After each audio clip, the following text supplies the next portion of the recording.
하나님의 말씀 누가복음 13장 22절부터 30절입니다. 제가 봉독하겠습니다. 예수께서 각 성 각 마을로 다니사 가르치시며 예루살렘으로 여행하시더니 어떤 사람이 여짜오되 주여 구원을 받는 자가 적으니이까 그들에게 이르시되 좁은 문으로 들어가기를 힘쓰라. 내가 너희에게 이르노니 들어가기를 구하여도 못하는 자가 많으리라. 집 주인이 일어나 문을 한번 닫은 후에 너희가 밖에 서서 문을 두드리며 주여 열어주소서 하면 그가 대답하여 이르되 나는 너희가 어디에서 온 자인지 알지 못하노라 하리니 그때 너희가 말하되 우리는 주 앞에서 먹고 마셨으며 주는 또한 우리를 길거리에서 가르치셨나이다 하나 그가 너희에게 말하여 이르되 나는 너희가 어디에서 왔는지 알지 못하노라. 행악하는 모든 자들아 나를 떠나가라 하리라. 너희가 아브라함과 이삭과 야곱과 모든 선지자는 하나님 나라에 있고 오직 너희는 밖에 쫓겨난 것을 볼 때에 거기서 슬피 울며 이를 갈리라.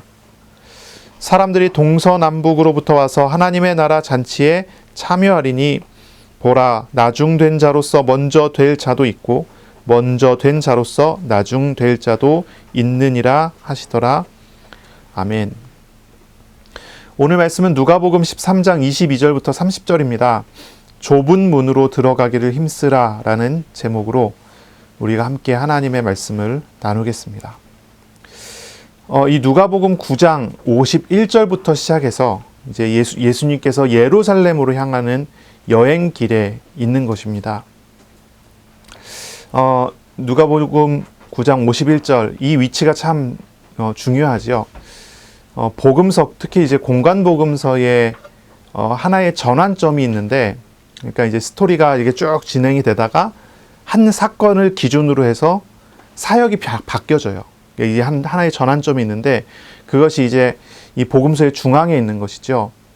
그 전환점이 무엇이냐면 베드로의 신앙 고백입니다. 예수님께서 제자들을 데리고 가이사라 빌립보에 가셔서 거기서 이제 질문을 하세요. 사람들이 나를 누구라 하느냐? 그랬더니 대답합니다. 예수님 보고 세례 요한이라고 합니다. 예수님 보고 엘리야라고 합니다. 예레미야라고 합니다. 선지자 중에 하나라고 합니다. 그때 예수님께서 다시 한번 물어보시죠. 제자들에게 물어보십니다. 제자들은 나를 누구라고 하느냐? 그때 베드로가 나와서 대답합니다. 주는 그리스도시요 살아계신 하나님의 아들이십니다. 이 고백을 예수님께서 들으시고 축복하시고 비로소 그때 예수님께서 예루살렘에서 잡혀서 고난당해서 죽으시고 다시 살아나실 것을 말씀하세요. 이게 하나의 전환점입니다. 예수님께서 제자들에게 신앙 고백을 들으시기 전에는 제자들에게 예수님이 누구인지, 예수님께서 하나님의 아들 그리스도라는 사실을 가르치기 위한 사역을 계속 하신 것 같아요. 제자들에게 그걸 보이신 거예요. 하나님의 나라의 표적을 통해서 예수님이 어떤 분이신지를 가르치신 거예요. 오병이어의 기적을 보이고요. 질병을 고치고요. 귀신도 떠나가고요. 하나님의 나라가 임하는 그 실상을 드러내 보여주셔서 예수님께서 그리스도이심을 가르치시는데 사역의 전반부가 이제 사용이 된 것이죠. 제자들이 비로소 예수님이 그리스도임에 대한 고백이 되었을 때 이제 예수님께서는 이제 사역의 전환점을 통해서 사역이 바뀌어지는 거예요. 이때부터는 예수님께서 십자가에 죽으시기 위한 여행을 떠나시기 시작을 하는 것입니다. 그래서 이제 이 성경을 보면요. 이렇게 형성이 돼 있어요. 예수님께서 신앙 고백을 들으시고 예수님께서 제자들을 데리고 그 옆에 있는 한 산에 올라갑니다. 이 변화산이라고 부르는 산에 올라가서 예수님께서 모세와 엘리야와 예수님이 함께 있는 모습을 세 명의 제자에게 보여주시죠. 그러나 모세도 엘리야도 다 사라지고 오직 예수만 남게 되죠. 예수님의 십자가의 고난과 죽음에 대한 메시지들이 나오게 됩니다. 그리고 내려오셔서 그리고 난 다음에 예수님이 떠나시는 길이요. 예루살렘으로 향하는 길이에요. 이것이 이제 누가복음에서는 9장 51절에 예수님께서 예루살렘을 향해 가시기 시작하는 걸로 표현이 되죠. 그리고 예루살렘을 향해서 쭉 가시는 길이 굉장히 이제 여행을 이제 하시는데요. 보통 이제 갈릴리에서 예루살렘을 향해서 걸어서 간다 그러면 얼마나 걸리겠습니까? 시간이요. 그렇게 오래 걸리지 않거든요. 이 이스라엘이라는 나라가 그렇게 큰 나라가 아니에요. 작습니다. 규모가 작아요. 그런데 굉장히 긴 여행을 하시기 시작을 해요. 뭐 굉장히 길었다 해도 그래봐야 이제 몇 달 정도가 되겠지만은 긴 여행을 시작하십니다. 이 여행은 예루살렘으로 향하는 여행이라는 것을 계속 반복해서 이야기를 해요. 오늘 본문에도 예루살렘으로 여행을 시작했다고 하는 분명한 예루살렘으로 여행하시고 있다라고 하는 그런 목적지를 딱 정해 놓고 목적지를 밝히고 있죠. 22절에 보시면 예수께서 각 성 각 마을로 다니사 가르치시며 예루살렘으로 여행하시더니라고 합니다. 그러니까 예수님께서요 사역을 하는데요 여기저기 돌아다니신 것이 그냥 여기저기 그냥 발길 닿는 대로 가신 것이 아니라는 거예요. 예루살렘이라는 목적지를 딱 두고서 그것을 향해서 이미 출발을 하셨고 계속 가시고 있고 아직도 예루살렘을 향해서 계속 가시고 계세요. 그리고 또 예루살렘을 향해서 계속 가실 거예요. 6월절 절기에 이르기까지 계속 가세요. 그 여행 길을 가고 계시는 거예요. 오늘 본문에 예수님께서 예루살렘으로 가신다라고 하는 이 목적지를 다시 밝힌 이유가 있습니다. 그것은 예수님께서 지금 가고 계신 이 여행의 그 목적지를 향하고 있다는 것을 밝히기 위해서예요. 목적이 있다는 것을 밝히기 위해서요. 예수님께서 예루살렘에 왜 가십니까? 왜 가셔야 합니까? 그것은 예수님께서 신앙 고백을 들으신 직후에 말씀하셨던 것처럼 예루살렘에서 고난당하시고 죽으셔야 하기 때문이에요. 택한 자들을 구원하시기 위한 대속적인 죽음을 당하시기 위하여 예루살렘으로 가시는 것입니다.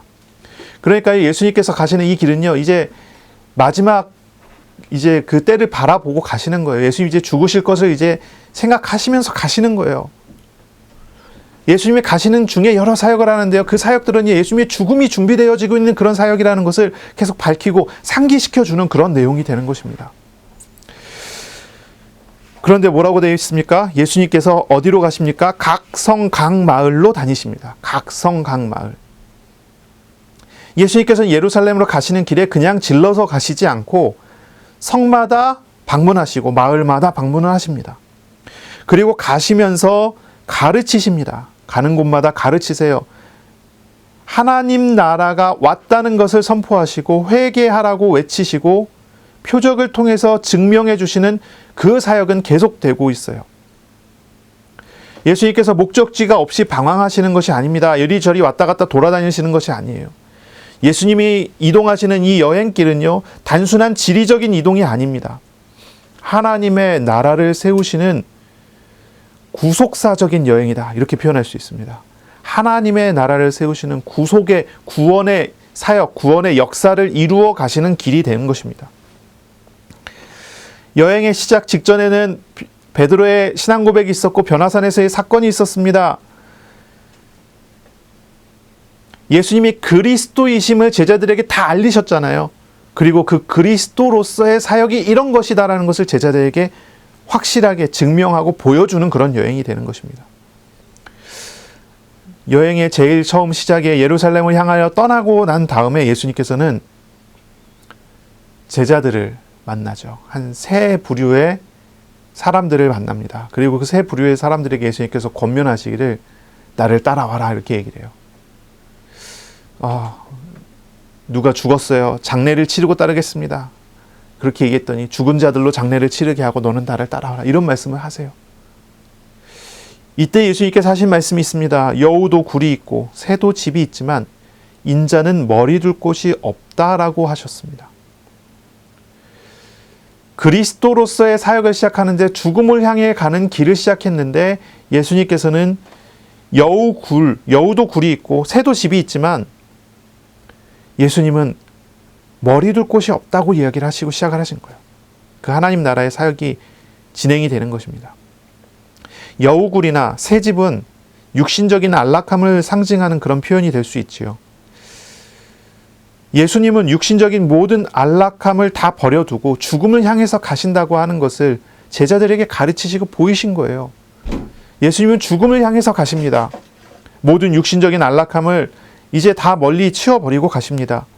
그리고 제자들에게 나를 따라오라라고 말씀하십니다. 예수님의 여행은요, 휴식하기 위한 여행이 아닙니다. 안식하기 위한 여행도 아닙니다. 우리들이 여행을 간다면 그것은 대부분 휴식하기 위한 여행이고 안식하기 위한 여행이기 마련이잖아요. 그러나 예수님은 휴식하기 위한, 안식하기 위한 여행이 아니에요. 죄인들의 죄와 고난 당하는 자의 고난들을 한 몸에 모두 짊어지는 그런 길을 가시는 것입니다. 정작 예수님께서 따라오라고 한 무리들은, 따라오라고 한 제자들은 어떻습니까? 그들은 휴식할 수 있고 안식할 수 있는 그런 길이 됩니다. 예수님께서는 따르는 무리의 죄와 고통의 문제를 전부 짊어지시고 제자들에게는 안식을 주시면서 그 길을 가시는 거예요. 우리가 지난주에도 읽었지만요, 안식일날 18년 된 귀신 들린 척추 장애인 여자가 있었습니다. 그 여자를 예수님께서 고치십니다. 고치세요. 안식일날 그 여자에게 참된 안식을 선물해 주십니다. 그 여자는 하나님께 영광을 돌렸습니다. 예수가 그리스도이심을 알고 하나님께 영광을 돌렸어요. 그리고 예수님은 그 모든 고통과 고난과 괴로움을 짊어지고 십자가로 가세요. 예수님의 여행길은 이런 의미가 있습니다. 예수님은 쉼이 없지만 예수님을 따르는 제자와 무리들, 우리들에게는 쉼이 있는 그런 여행길이죠. 예수님께서는 여행길에요, 하나님의 나라를 계속 가르치는 일을 멈추지 않으셨습니다. 제자들에게 하나님 나라를 보여줬습니다. 제자들에게 복음의 길을 가르쳐줬습니다. 제자들이 이제 예수님의 죽음, 그 죽음을 보면서 어떻게 살아야 할지를 가르쳐 주시는 거예요. 그것은 육신적인 욕심과 욕망들을 내려놓고 주를 따르는 것입니다. 주를 따라가는 것입니다. 예수님은 제자들과 동거동락하면서 하나님 나라의 실상을 경험하게 만드셨어요. 하나님 나라에 합당한 사람이 되도록 계속 가르치셨어요. 물론 제자들은 제대로 훈련을 받지 못하고 예수님 부활 이후에 돼서야 좀 깨닫고 이제 좀 제대로 하기 시작을 하지만, 어쨌든 예수님께서는요, 분명한 메시지들을 제자들에게 가르쳐 주시는 거예요. 하나님 나라는 이런 것이다. 하나님 나라는 이렇게 되어야 한다. 하나님 나라의 길은, 주의 일을 하는 길은 다 내려놓고 주를 따라야 하는 그런 길이다라는 걸 가르치셔요. 또한 그 여행 길 중에요, 가는 곳마다 복음이 필요한 사람들에게는 하나님 나라의 복음을 설명해 주시고 회개하고 구원을 얻는 길을 주신 것입니다. 심지어 예수님께서는 예수님을 대적하는 바리새인들에게까지 하나님 나라의 실상을 확연하게 드러내는 표적을 보여주셨어요.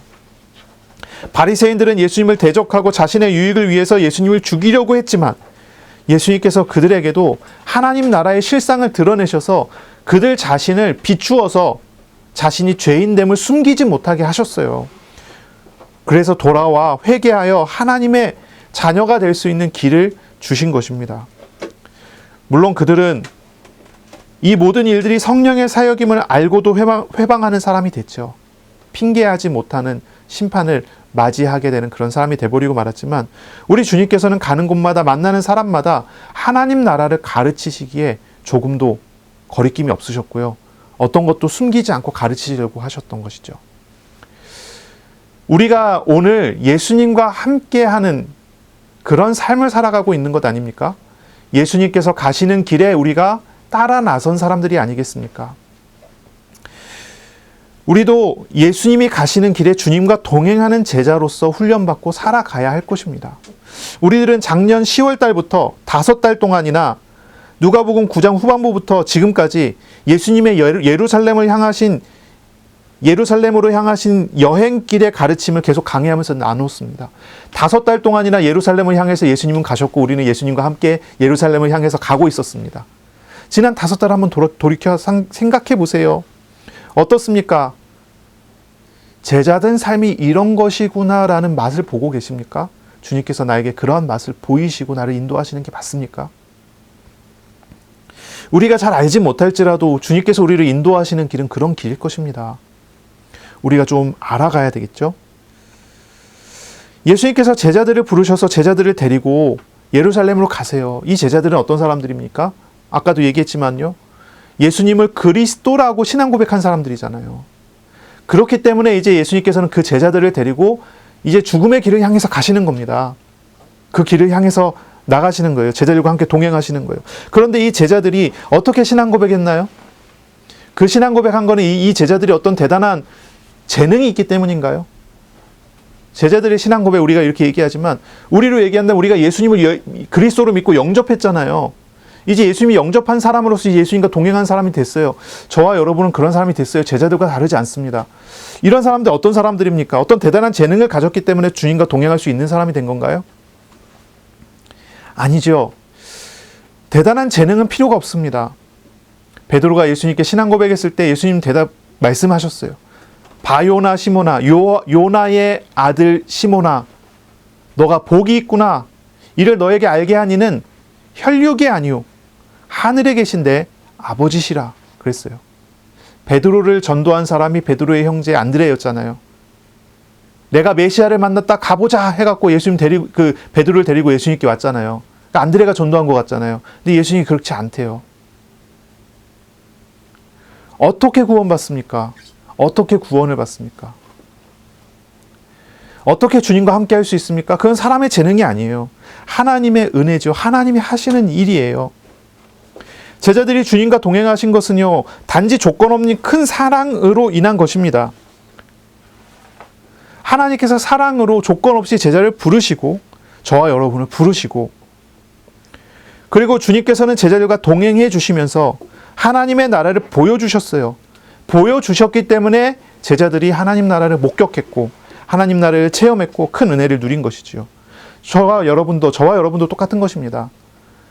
우리 주님께서 우리를 부르셨기에 우리가 주님을 알게 됐고 주님께서 우리에게 하나님 나라를 보이시기에 우리는 그걸 목격하는 그런 사람이 되는 것이죠. 모든 짐은 주님께서 다 짊어지시고 제자들은 주님만을 의지하기만 하면서 따라갔을 뿐입니다. 그것이 제자의 예수님과 동행했었던 길이었고 방법이었고 내용이었어요. 예수님의 죽으심, 부활, 승천 이후에도 동일한 일이 벌어집니다. 예수님의 이름으로 보내시는 성령께서 오셔서 그 성령께서 제자와 함께 하시고 제자와 동행하시고 제자에게 하나님 나라를 보이시고 그 실상을 나타내시고 그렇게 하십니다. 그것이 기록된 사도행전이죠. 누가복음에 이어서 이제 사도행전까지 우리가 이제 보게 될 건데요. 이게 사도행전이에요. 예수님께서 함께 하셨던 그 시대, 또 사도행전적인 사역과 그 시대, 그리고 지금 시대가 뭐가 그렇게 다르겠습니까? 그게 다르지 않아요. 조금 차이가 있다면 예수님께서 직접 함께 동행하시던 그 길에서 예수의 이름으로 오시는 성령께서 함께 하시는 것으로 조금 바뀌기는 했지만 사실상 달라지지 않습니다. 똑같은 일입니다. 주님께서는 우리를 지금도 데리고 가십니다. 어디로 가십니까? 하나님 나라로 데려가십니다. 주님은 지금도 성령으로 사역을 하고 계셔요. 우리는 한 가지 질문을 꼭 해야 되는 것입니다. 주님의 길에 지금 내가 서 있는 것이 맞습니까? 주님 인도하시는 길 속에 있습니까? 간혹 그런 생각을 할 때가 있어요. 사람들 같은 경우 그렇습니다. 내가 지금 방황하고 있지 않나 이런 생각할 때가 있어요. 지금 내가 시간 낭비하는 것 아닌가? 내가 이제 늘 반복된 삶을 사는 것처럼 그렇게 생각할 때도 있어요.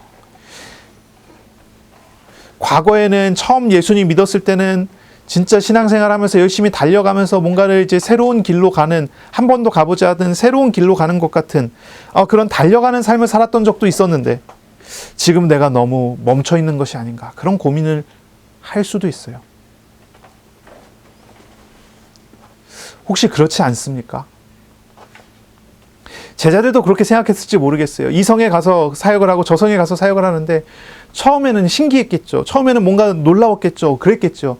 그런데 예수님의 사역의 특징이 뭡니까? 반복 아닙니까? 또 하고 또 하고 또 하고 나중에는요 당연한 거예요.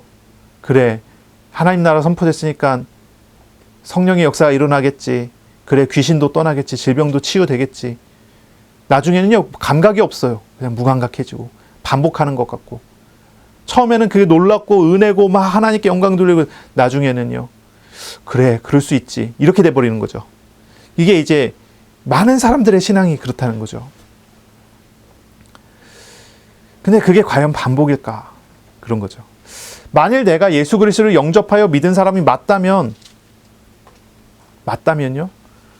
어떻게 신앙생활을 해야 됩니까? 내가 지금 멈춰있는 것 같으니까 더 이상 멈춰있지 말아야지. 하나님 내가 달려갈 수 있게 해주세요 하고 밖으로 나가서 막 뛰어야 될까요? 서 있지 말아야지 하면서 막 뛰어나가야 될까요? 내가 정말로 그리스도를 영접해서 하나님이 내 마음에 온 사람이 맞다면요, 이 사람이 해야 되는 것은 한 가지예요. 뭡니까? 주님께서 길을 가시면 내가 거기에 따라가는 것입니다. 그것이 해야 되는 일이에요. 근데 그런 길이 멈춰 있는 것처럼 보일지라도 하나님께서 가게 하셔서 가는 길이 맞다면 그건 멈춰 있는 게 아니에요. 예수님 정말로 믿은 사람은요, 하나님의 주권을 믿어야 합니다. 하나님의 통치와 섭리를 믿어야 합니다. 그것을 알아야 돼요. 겉에 봤을 때는 멈춰 있는 것처럼 보일 수 있어요. 이스라엘 역사 중에 그런 시기가 있었지요. 40년 동안 이스라엘이 광야에서 있었을 그 당시의 이야기입니다. 이스라엘은 40년을 광야 생활을 했습니다. 이리 가도 광야고 저리 가도 광야입니다. 하나님께서 성막을 통해서 불기둥, 구름기둥으로 인도해 나가시는 그 길이 광야를 벗어나지 않고 광야에서만 맴맴 도는 겁니다. 그 속에서 있었던 사람들의 생각을 한번 생각해 보세요. 내가 지금 방황하지 않나? 그렇게 생각하지 않겠어요? 내가 지금 뭐 하고 있는가? 그런 생각하지 않겠어요? 그런데 40년간 있었던 이스라엘의 이 광야 생활은요, 방황하는 시간이나 낭비된 시간이 전혀 아니었어요. 하나님과 동행하는 천국의 낭비 없는 시간이었어요. 광야의 40년은요, 이스라엘이 아무 일도 하지 않고, 아무것도 하지 않고, 오직 하나님과 교제할 수 있는 안식의 시간이었어요. 놀랍지요? 아주 놀랍습니다. 성경의 기록을 보니까요, 샌달이 닳지도 않을 정도의 은혜를 입고 살았다는 거예요. 이래야지 먹고 살 수 있던 이스라엘이요, 하나님과 함께하는 사람이 어떤 것인지를 가르치기 위해서 만나를 40년간 내리셨다니까요. 이스라엘은요, 구름기둥, 불기둥을 통해서 하나님께서 항상 나를 지키신다는 것을 알게 됐다니까요. 한번 생각해 보세요. 광야에서 살아남기 위해서는 어떻게 해야 되겠습니까? 일을 해야 되지 않겠어요? 어떤 방식으로든 일을 해갖고 천막을 치든 뭐를 하든 햇빛을 가려내고 뜨거운 것을 피하기 위해서 어떤 방식을 해서라도 뭐 선풍기를 개발해야 될까요? 에어컨을 개발해야 될까요? 물이 없으면 물을 어떻게 찾아내기 위해서 땅을 파야 될까요? 일을 해야지 먹고 살 수 있는 현장 아닙니까? 그러나 그 속에서 광야에서 이스라엘은 일을 한 게 아니라요, 하나님께서 주시는 생수를 마시고 하나님께서 주시는 구름 기둥과 불 기둥으로 더위와 추위를 피하게 하고 하나님이 보호하시는 은혜 속에서 살아가요. 만나를 주셔서 만나를 먹게 하고요. 완전한 완벽한 안식의 시간 아닙니까? 40년의 광야는요, 고난과 고통의 시간이 아니라 하나님과 동행하는 천국의 시간이나 다름없었어요. 그걸 누가 방황이라고 하겠습니까? 겉에서 봤을 때는 방황처럼 느껴지겠지만 그 안에서 살던 사람은 방황이 아니에요. 그 증거가 무엇입니까? 40년간 하나님과 동행한, 그 광야에서 40년간 하나님과 동행한 사람들이 가나안 땅에 들어갈 때 모습을 보세요. 하나님에 대해서, 하나님 말씀에 대해서 조금도 의심하지 않습니다. 하나님을 40년 동안이나 알아갔어요. 물론 광야에서 태어난 사람들은 그보다 더 짧았겠지만, 물론 애굽과 광야를 다 경험한 사람은 여호수아와 갈렙밖에 없었습니다. 나머지는 다 애굽에서 출발해서 광야에서 다 죽었죠. 이제 가나안 땅에 들어간 사람들은 다 광야에서 난 사람들이에요. 광야에서 태어나서 봤더니 광야예요. 태어나서 봤더니 광야예요. 한번 생각해, 상상해 보세요. 태어나서 눈을 뜨고 보니까 광야란 말이에요. 아, 목말라. 물 나오는 바위가 있어요. 굴러다니는 돌에서 물이 계속 나와요. 신기하죠? 저 앞에는 뜨거워서 다 타 죽을 것 같은데 구름 기둥이 딱 지켜주고 있어요. 시원해요. 밤에는 추워졌는데 불기둥이 따뜻하게 해줘요. 항상 구름기둥, 불기둥은 성막 위에 있어서 성막에 계신 하나님을 바라보게 해요. 그 속에서 태어나서, 그 속에서 자라나서, 그 속에서 움직여지는 사람들은요, 광야가 고난의 장소가 아니에요. 하나님이 함께하는 동네예요. 하나님께서 동행하시는 장소예요. 은혜 주시는 장소예요. 천국이에요. 안식할 수 있는 곳이에요. 이게 실상이에요. 껍데기를 보고 속지 않아야 돼요. 이게 실상이에요. 내가 예수 그리스도를 영접하여 믿어서 하나님의 자녀가 됐고 하나님께서 동행하는 사람이 맞다면, 그래서 하나님 나랑 함께 하시는 증거를 늘 주시는 사람이 맞다면 나의 오늘에 대해서 내가 고민할 필요가 전혀 없습니다. 하나님을 믿으면 돼요. 하나님의 주권을 믿으면 돼요. 하나님 가라고 하면 가고 하나님께서 오라고 하면 오면 됩니다. 예수님과 동행했던 제자들을 생각해 보세요. 예수님으로부터 믿음 없다고 하는 그런 잔소리를 늘 듣던 제자들이 아닙니까? 제자들이 예수님 뭐 사역하고 그러면은 자신들은 제자들이잖아요. 그렇잖아요. 예수님을 그리스도로 신앙 고백까지 하고 칭찬도 받은 제자들 아닙니까? 그래 누가 와서 막 이야기를 하고 그러면은 예수님의 대리인이 된 것처럼 가갖고 막 이야기했다가 뭐가 안 돼요. 그럼 예수님께 믿음 없다고 책망 듣고 막 이런 일들의 반복이었잖아요. 그래 믿음 없음에 대해 늘 책망 듣던 제자들, 이 제자들이 나중에 사도행전에서 주님의 증인으로 쓰임받은 모습들을 보세요. 제자들이 과연 다람쥐 쳇바퀴 돌았을까요? 그렇지 않다는 거죠. 주님의 길을 따라가는 제자는요, 어떤 삶과 어떤 자세를 가져야 됩니까? 나의 연약함에도 불구하고 주님께 모든 것을 맡기고 주님을 따르는 삶을 살아가야 하는 것입니다. 내가 나 되는 것은, 내가 하나님의 자녀로서 하나님의 나라의 백성으로서 살아가게 되는 내가 나 되는 것은 나의 힘과 나의 능력이 아닙니다. 우리를 부르신 하나님의 인도하심으로 되는 거예요. 그렇다면 나의 오늘이 내 눈에 별로 만족스럽지 않을 수 있어요. 하지만 하나님께서 인도하신다는 걸 믿는다면요, 하나님께 오늘의 시간을 맡겨버리고 오늘 주어진 것을 통해 하나님과 동행하는 삶을 살아가는 것이 우리의 삶의 길이 되지 않겠습니까? 주님께 모든 것을 맡기고 따르는 것이 제자의 삶입니다. 육신적인 욕심을 내려놓고 주님을 따르는 것입니다. 오늘 나에게 허락하여 주시고 오늘 나에게 주신 일이 집에서 아이들 보게 하는 것이라면 그것을 하나님 앞에서 하는 것이 제자의 삶이에요. 광야에서 이스라엘이 살아갑니다. 광야에서 이스라엘이 살아가요. 이스라엘이 광야에서 어떻게 살아가야 합니까? 아, 내가 너무 생산적이지 못한 일을 하는 것 같아. 내가 좀 생산적인 일을 해야지 해서 반석에서 나온 물을 가지고 광야의 한 곳에 밭을 만들어서 거기서 농사를 짓는다고 생각해 보세요. 그게 하나님께 칭찬받을 일이겠습니까? 하나님만 바라보라고 했더니 일하고 있다고 하나님께 책망 듣지 않겠습니까? 한번 생각을 해보시란 말이에요. 제가 너무 이제 말이 너무 많이 넘어간 것 같은 이 느낌도 있지만은 우리가 이해해야 되는 부분이 있어요. 하나님 나에게 오늘 하기를 원하시는 일이 있는데 월권을 하지 말란 말이에요.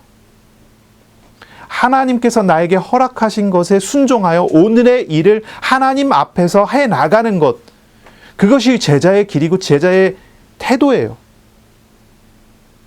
그것이 중요해요. 어떤 일에 대해서든지 하나님께 물어보고 하나님께 맡길 수 있어야 되고, 또 하나님 나에게 오늘 허락하신 것은 최선을 다해 순종하는 마음으로 주님 앞에 서게 되는 거예요. 거기에서 시작이 돼야 되는 겁니다. 거기서 나와야 되는 거예요. 그래서 내가 지금 뭐 방황하는 거 아닌가? 내가 지금 너무 시간 낭비하는 거 아닌가? 그렇지 않아요. 하나님께서는 그걸 그렇게 보시지 않습니다. 적어도 지금 나의 삶에 하나님이 일하심을 보고 있는 사람이 맞다면 갈등할 필요가 없습니다. 하나님 앞에서 인도받으면 돼요. 계산할 필요도 없어요. 하나님 앞에서 인도받으면 돼요. 물론 하나님이 동행하는 것을 잘 모르겠고 그것도 잘 누리지 못하겠다. 이런 사람은요, 예수 그리스도를 인격적으로 알아가는 것부터 다시 시작을 해야 되겠습니다. 그렇죠? 예수 그리스도를 영접하여 믿는 것부터 다시 시작해야 되겠지만, 주님과 함께하는 사람이라면요, 내가 하나님이 함께하는 것에 대한 분명한 믿음이 있는 사람이라면요, 고민할 필요가 없어요. 하나님께 나 자신을 맡겨드리고 오늘의 삶을 살아가면 되는 것입니다. 자,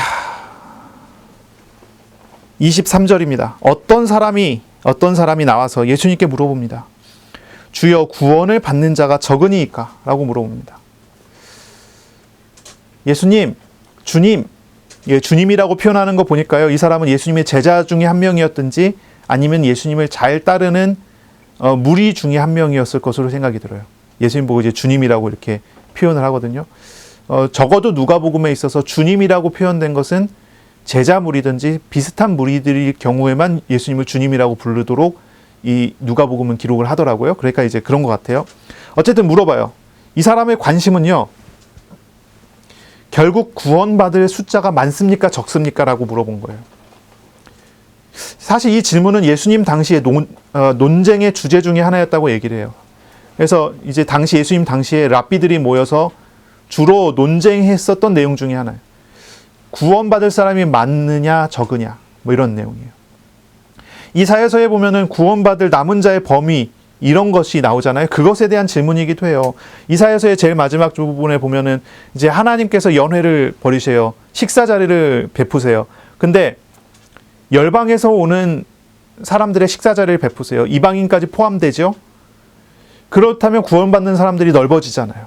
그게 맞느냐? 아니면은 이스라엘의 남은 자만 구원받는다고 이사야서의 전반부에 이제 나오는 온 유대인들도 아니고 유대인 중에서도 일부만 구원받게 된다라고 하는 그것이 맞느냐? 이걸 가지고 이제 논쟁을 해갖고 싸운 것 같아요. 그래서 이런 부분에 대한 이제 논쟁이 계속 있었기 때문에 이 어떤 사람이 예수님께 이런 질문을 한 거죠. 구원받은 자의 숫자가 많습니까? 적습니까? 라는 질문을 한 거예요. 근데 예수님께서 뭐라고 대답하십니까? 이렇게 대답하십니다. 24절입니다. 좁은 문으로 들어가기를 힘쓰라. 이렇게 말씀하셔요. 좁은 문으로 들어가기를 힘쓰라. 언뜻 들으면 어떻게 생각이 듭니까? 아, 적구나. 이런 생각 들지 않겠습니까? 좁은 문이잖아요. 좁은 문. 적다. 이런 이미지가 가장 먼저 떠오르죠. 그런데 오늘 이제 30절쯤에 보면은요, 뭐라고 표현이 되냐? 이렇게 나와요. 29절에 보면 이렇게 나옵니다. 사람들이 동서남북으로부터 와서 하나님 나라의 잔치에 참여하리니 라고 표현이 돼요. 그럼 많다는 얘기잖아요. 적습니까? 많습니까? 이제 숫자에 딱 매몰되면 이렇게 생각하기 쉬워요. 이거 도대체 무슨 말인지 모르겠다. 그런데 예수님께서 하시는 말씀의 분명한 메시지는요, 숫자에 많고 적음이 아니에요. 시간에 대한 이야기예요. 시간에 대한 이야기. 이 어떤 사람이라고 하는 이 사람은 예수님께 미래의 마지막 날에, 끝날에 구원받는 사람이 결국은 많겠습니까? 적겠습니까? 라고 질문을 했다면 예수님의 대답은 미래가 아니라 그 시점을 현재로 딱 끌어당겨 갖고요. 오늘에 대해서 말씀을 하세요. 오늘 너는 좁은 문으로 들어가기를 힘써야 하는 사람이다. 라고 말씀하시는 거예요.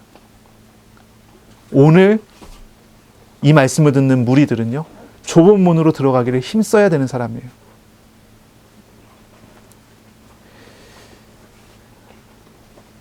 이게 분명한 어떤 메시지죠. 자, 좁다라고 하는 말의 의미에 대해서 좀 생각해 봐야 돼요. 왜 좁을까요? 좁다는 말은 무슨 의미일까요? 좁다고 하는 것은 숫자가 적다는 얘기가 아니라 문이 작다는 얘기예요. 문이 작아요. 작은 문이에요. 좁다고 하는 것은 일단 구원 얻기는, 그러니까 이 문으로 들어가기는 쉽지 않다는 것을 의미하는 거예요. 이 문으로 들어가기는 쉽지가 않아요. 우리가 알다시피 하나님 나라의 백성은 어떤 사람이 될 수 있습니까? 의인이어야 됩니다. 죄가 없어야 돼요. 죄를 벗어버려야 됩니다. 그런데 죄에서 스스로 벗어날 사람은 존재하지 않기 때문에 이 문은 좁은 거예요. 들어갈 수가 없어요. 한 부자 청년이 예수님께 와서 질문했잖아요. 주님, 어떻게 해야 구원을 받습니까? 그랬더니 예수님 대답하셨죠. 너가 가지고 있는 재물을 다 팔아 가난한 사람들이 나눠주고 나를 따라와라. 그랬더니 이 부자 청년 관원이 근심하더니 돌아가 버렸어요. 그때 예수님께서 말씀하시기를, 부자가 천국에 가는 것은 낙타가 바늘기에 들어가는 것보다 어렵구나. 하나님과 재물을 겸하여 섬길 수 없느니라 라고 말씀을 하셨어요. 이 부자 청년에 있어서 우상이 재물이에요. 하나님과 바꿀 수가 없어요. 이 재물 때문에 하나님을 섬길 수가 없어요. 하나님보다 재물이 더 위에 있는 거예요. 이 사람의 죄죠. 이 죄를 벗어버리고 죄의 값을 치르지 않고서는 하나님 나라에 들어갈 수가 없어요. 이제 그런 말씀을 우리가 염두에 두면서 한번 생각을 해보는 거예요. 사람은 어떻게 구원을 받습니까? 죄를 벗어버려야 돼요. 우상을 벗어버리고 회개해야 되고 죄 씻음을 받아야 돼요. 그래야지 구원을 받을 수가 있어요. 이게 좁은 문인 이유는 우리가 가지고 있는 죄가 낙타 같기 때문이에요. 로마서 3장 10절에 의인은 없나니 하나도 없으며 로마서 3장 23절에 모든 사람이 죄를 범하였으며 하나님의 영광에 이르지 못하더니 로마서 6장 23절에 죄의 싹은 사망이니라 그랬어요. 이렇게 생각해 보면요, 구원의 문은 좁다 못해서요 아예 막혀 있는 것이 아닌가 생각될 수도 있어요. 그 정도죠. 왜냐하면 사람은 자신의 노력과 자신 스스로의 힘으로는 절대로 구원에 이를 수가 없기 때문이에요. 그렇기 때문에 이것은 아주 좁습니다. 아주 좁아요. 그러나 예수께서 구원의 문을 여셨기 때문에 이 좁은 문이라도 열려 있기는 합니다. 죄가 없으신 성자 하나님이신 우리 예수님께서 죄인을 대신하여 죄값을 치르심으로 구원의 문을 여셨기 때문에 좁지만 열려 있습니다. 자신의 낙타 같은 죄를 예수님께 다 맡겨버리고 회개하고 죄를 미워하고 뉘우치고 죄를 버리고 죄를 죽이고 예수님의 십자가에 못 박아버리고 예수님을 따라 나서면 구원을 얻을 수 있습니다. 예수님께서 이 부자 청년 관원에게 하셨던 그 말씀처럼요, 너가 가지고 있는 그 우상을 다 버려야 돼요. 그 재산을 가난한 사람들에게 다 팔아 나눠주고, 그리고 핵심입니다. 나를 따라오면 된다. 예수님 따르면 됩니다. 그것이 구원의 길이지요. 그것이 구원의 길입니다. 우리 예수님께서는 마가복음 10장 45절에 섬김을 받으려 함이 아니라 도리어 섬기려 하고 자기 목숨을 많은 사람들의 대속물로 주기 위해서 오셨다고 말씀하셔요. 예수님께서 우리를 위하여 구원의 문을 여신 것이죠.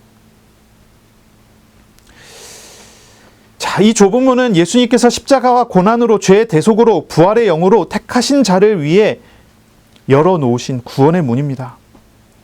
이게 구원의 문이에요. 특히나 이제 이것은 아주 좁은 문인 이유를 우리가 좀 이해를 해봐야 돼요. 어떤 사람들에게는 이제 유대인에 대해서 우리 좀 생각해 본다면 유대인들에게 이 문은 좁은 문일 수밖에 없어요. 유대인들은 착각을 합니다. 착각을 해요. 자신이 죄인됨을 인정하지 않습니다. 왜냐하면 자신들이 아브라함의 아들이라고 생각하고 있기 때문이에요.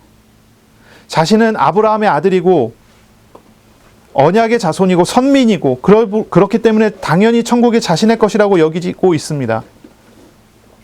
하나님의 이름을 부르고 성전을 왔다 갔다 하지만 이들은 회개하려 하지 않고 당연히 천국이 자신의 것이라고 생각하고 있는 그런 상태 속에 있는 거예요. 이스라엘이라고 하는 민족 자체가 선민이기 때문에 그 자체로 구원이 있다고 생각하는 거예요. 그런데 25절을 한번 보세요. 집주인이 일어나 문을 한번 닫은 후에 너희가 밖에 서서 문을 두드리며 주여 열어주소서 하면 그가 대답하여 이르되 나는 너희가 어디에서 온 자인지 알지 못하노라 하리니. 그때에 26절에 너희가 말하되 우리는 주 앞에서 먹고 마셨으며 주는 또한 우리를 길거리에서 가르치셨나이다 하나. 이게 누구에 대한 이야기예요? 이게 유대인에 대한 이야기예요. 좁은 문으로 들어가기를 힘쓰라. 이걸 듣고 있는 사람들은 다 유대인들이잖아요, 현재. 좁은 문으로 들어가기를 힘쓰라라고 말씀하시는 이걸 듣고 있는 사람들은 다 그래요. 이 사람들은 당장 지금 좁은 문으로 들어가야 돼요. 자기 자신을 돌이켜야 돼요. 죄를 고백하고 회개하고 하나님 나라로 들어가야 돼요. 그런데 이들은 그렇게 하지 않고 있어요. 우리는 아브라함 자손인데 뭐 이렇게 생각하고 있는 거예요. 우리는 선민이니까, 우리는 약속의 자손이니까 구원은 천국은 이미 우리에게 와 있는 거나 다름없는 거 아닌가.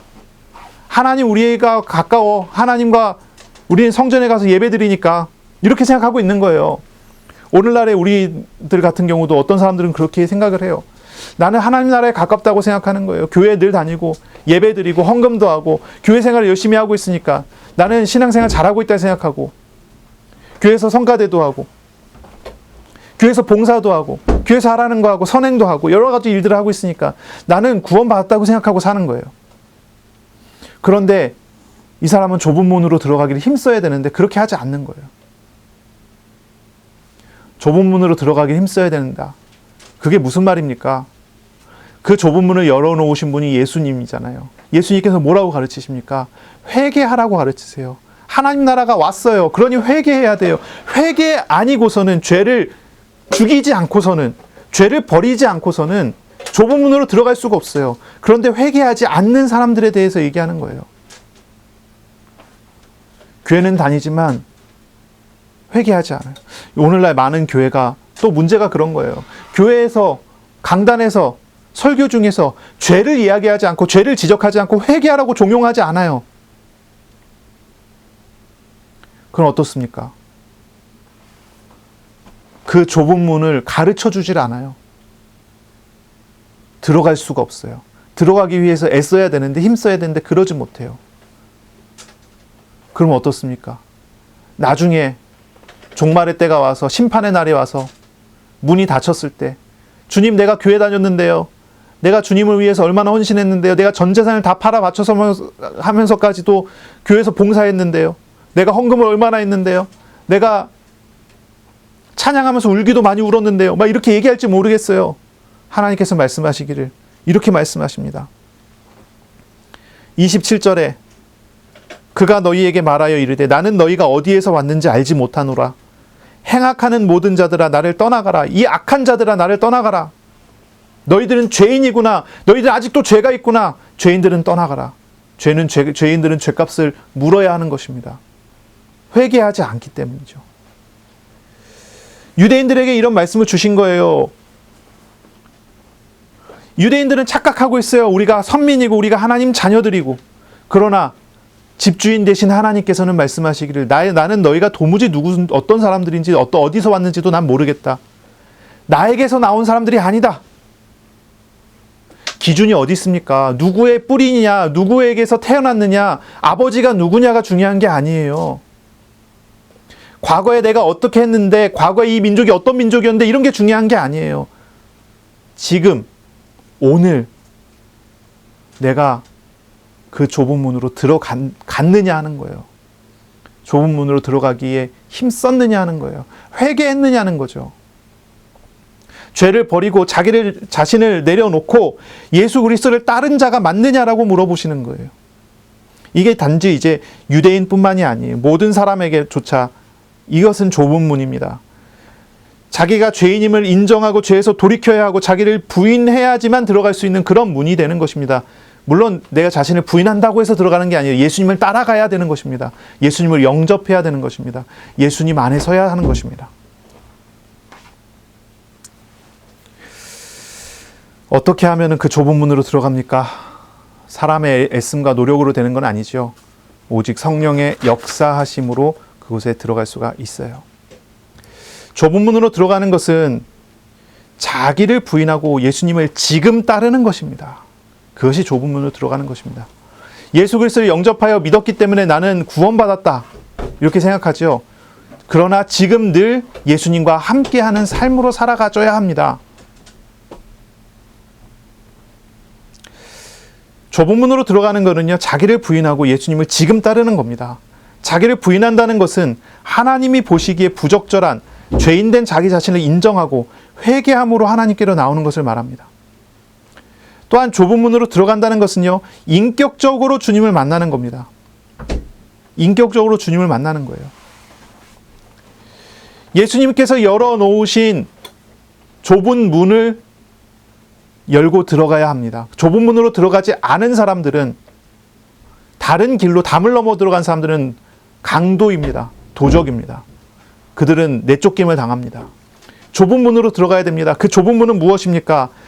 우리 하나님을 인격적으로 영접하여 믿는 것입니다. 좁은 문으로 들어간다고 하는 표현하는 것은요, 주님께서 원하시는 방식대로 주님과 연결되어야 된다는 것을 의미합니다. 주님께서 원하시는 모습대로, 그것은 인격적인 만남을 의미합니다. 예수님께서 말씀하시는 이 본문을 보세요. 집주인이 뭐라고 합니까? 나는 너희가 누군지 알지 못한다. 이렇게 말해요. 나는 너희가. 다시 말해서 좁은 문으로 인격적인 방식으로 주님께서 나를 아시고 내가 주님을 아는 방식으로, 인격적인 교제죠. 그런 교제로서 이 관계가 회복이 되어야 하는 것이죠. 어떤 사람은 죄를 뉘우치지도 않으면서 대속의 십자가의 예수님을 영접하지도 않으면서 신앙인이라고 말만 하고 하나님과 아무런 인격적인 관계도 전혀 없으면서 교회 다니는 사람이라고 주장하는 사람이 있어요. 이런 사람은 좁은 문으로 들어가지 못한 사람인 거죠. 마태복음 7장 22절에 보면요, 심지어 어떤 사람은요, 예수님의 이름으로 선지자 노릇도 하고 예수님의 이름으로 귀신도 쫓고 예수님의 이름으로 권능도 행하는 사람이 있어요. 예수님께서는 이런 모든 것을 불법을 행하는 것이라 얘기해요. 하나님이 원하시는 방식이 아니고서는 안 돼요. 그리고 그것은 분명합니다. 우리가 죄에서 돌이켜 주님께로 나아가는 방식이어야 돼요. 이게 하나님 나라입니다. 하나님 나라에 들어가는 것은 그렇습니다. 근데 단지 그것으로 끝일까요? 자, 내가 이제 좁은 문으로 들어가서 예수님을 영접했으니까 나는 이제 끝난 걸까요? 그렇지 않죠. 이제는 그곳에 들어가서 주님과 인격적인 교제와 관계를 계속해 나가는 그런 삶을 살아가야 되겠죠. 그렇죠? 이 성화의 삶을 살아가고 하나님과 함께하는 그런 은혜의 삶을 살아가야 되겠죠. 자, 본문 이제 제목을 다시 보면요. 좁은 문으로 들어가기를 힘쓰라라고 했습니다. 힘쓰다라는 말은 헬라어 아고니제스테라는 단어인데요. 이 단어는 운동 경기나 아니면 전쟁에서 죽기 살기로 싸우는 것을 의미해요. 죽기 살기로 싸우는 거예요. 힘쓰라는 말은요, 현재형이에요. 지금 해야 되는 거예요. 지금 죽기 살기로 싸워야 된다고 말을 하는 거예요. 다시 한번 생각해 보세요. 미래에 구원받을 사람이 많습니까? 적습니까? 그랬더니 예수님 말씀이 지금 좁은 문으로 들어가기를 죽기 살기로 싸워야 한다. 이렇게 얘기하신 거예요. 질문자는 구원 얻는 숫자에 대해서 질문하지만 예수님은 지금 주어진 기회를 놓치지 말라고 이야기하세요.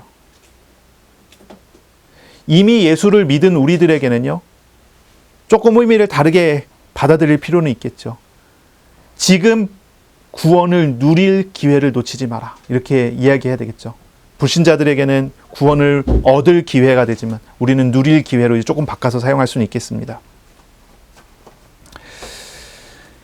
주님은요, 저와 여러분 무리들이, 제자들이 하나님께 나오는 기회를 잃지 말고 지금 그리고 현재 하나님 앞에 바로 서기를 원하시는 거예요. 하나님 앞에 바로 서라라고 말씀하시는 거예요. 오늘 그리고 지금 하나님 앞에 서 계십니까? 자꾸 미래만 이야기하고 미래만 내다보면서 오늘을 놓치고 있다면 미래도 함께 놓쳐지는 사람이 돼버리고 마는 것입니다. 미래도 함께 놓쳐지는 사람이 돼요. 27절에 나는 너희가 어디에서 왔는지 알지 못하노라. 행악하는 모든 자들아 나를 떠나가라 하리라. 이 본문이요, 시편에 나오거든요. 시편의 6편 8절이에요. 시편 6편 8절의 말씀인데 악을 행하는 너희는 다 나를 떠나라. 여호와께서 내 울음소리를 들으셨도다. 라는 말씀 9절이 있어요. 이것은 악한 자들, 죄인들은 다 떠나라고 외치는 이 외침은요, 아주 비통한 목소리다라고 이제 이 시편을 타고 넘어가서 봤을 때는 그렇게 이제 해석이 되거든요. 아주 비통한 목소리. 주님께서는요, 좁은 문이라도 열어서 주님의 고난과 주님의 십자가의 죽음을, 그 사역을 통해서 좁은 문이라도 열어주셔서 기회를 주시는데 끝까지 악을 행하며 죄에서 돌이키지 않고 문으로 들어가지 않은 사람들에게 외치는 그런 비통한 외침이죠. 악을 행한 자들아. 아주 그냥 주님의 감정을 우리가 알 수가 있어요. 여러분 어떻습니까? 저와 여러분 어떻습니까?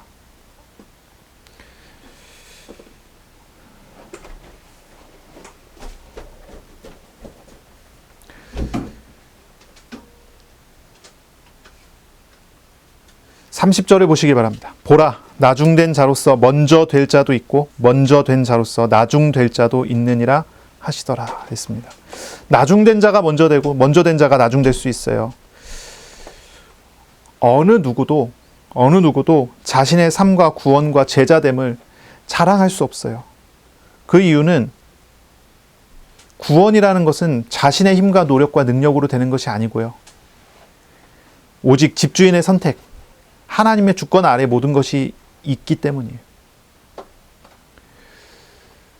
그래서 내가 지금 복음을 누린다 해서 누군가한테 자랑할 수도 없고요. 내가 지금 안 된다고 해서 낙심할 필요도 없는 것입니다. 나에게 지금 오늘 주어진 기회를 따라 하나님과 동행하며 하나님의 인도를 받아 나가는 그 비밀이 있으면 돼요. 그것을 얻어가는 그런 주간이 되시기를 바랍니다. 종말의 시대입니다. 말세에 깨어있으라는 말이 있습니다. 이 깨어있으라고 하는 그 말은요, 앞으로 이렇게 해라 저렇게 해라 라고 하는 것이 아닙니다.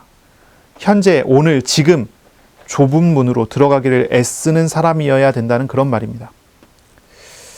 이번 한 주간 나의 생각과 판단을 내려놓고 하나님의 주권을 믿고 하나님의 섭리, 하나님의 통치를 인정하고 지금 주시는 하나님의 말씀을 마음에 담고 지금 순종하는 그런 주간이 되시기를 바랍니다.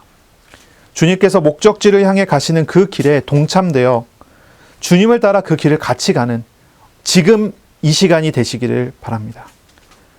지금 오늘 당장 마음을 하나님께로 돌이키고 주를 향해서 나아가시기를 바랍니다. 오늘 우리를 위해 십자가 지신 예수님을, 고난을 당하시고 우리를 짊어지신 예수님 향해 예수님께로 나아가시기를 바랍니다. 기도하겠습니다. 하나님 아버지, 좁은 문으로 들어가기를 힘쓰라고 우리에게 말씀하셨습니다. 오늘 우리가 지금 죄에서, 우상에서 돌이켜 주님께로 나아가며 주님과의 인격적인 참된 관계와 교제를 회복하도록 은혜 내려주시기를 원합니다. 하나님의 나라를 세우기 위하여 고난을 짊어지고 가시는 예수님의 그 길에 우리가 함께하며 주님께 우리 자신을 온전히 맡겨드리며 주님을 의지하며 한 주간 살게 하여 주옵소서. 예수 그리스도 이름으로 감사하며 기도합니다. 아멘.